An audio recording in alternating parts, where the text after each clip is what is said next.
Storage evaluation criteria.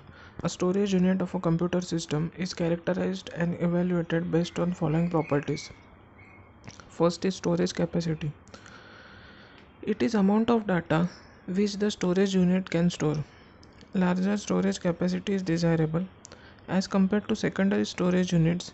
Primary storage unit have less storage capacity. So first is storage capacity.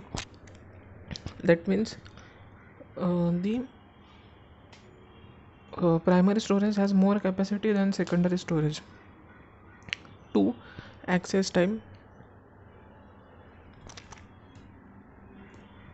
It is time required to locate and retrieve stored data from the storage unit in response to program instruction. Faster access time is preferable, so access time should be faster. Third is cost per bit of storage. It refers to cost of storage unit for given storage capacity.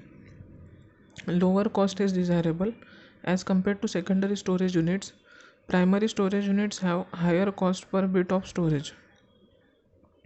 So storing in primary storage is costly, whereas storing in secondary storage is less costly.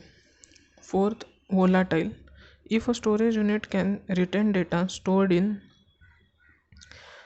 it even in case of power off or interruption of power, it is called non-volatile storage.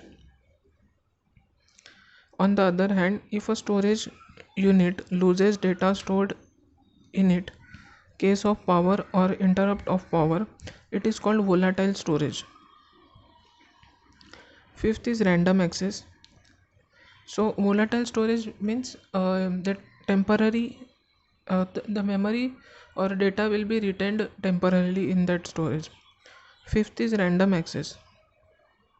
If the time taken to access piece of data from storage unit is independent of location of data in the storage unit, it is called random access storage. Each location of RAM is as easy to access as any other locations and takes the same amount of time. In almost all computer systems, primary storage units have random access property and secondary storage units have either pseudo-random access. That is, access time is nearly same for all locations but not exactly same. Or sequential access time depends upon location of the data property. So random access, that means uh, that storage is fast and it can be accessed at any time, so that is random access storage. So these are storage evaluation criterias.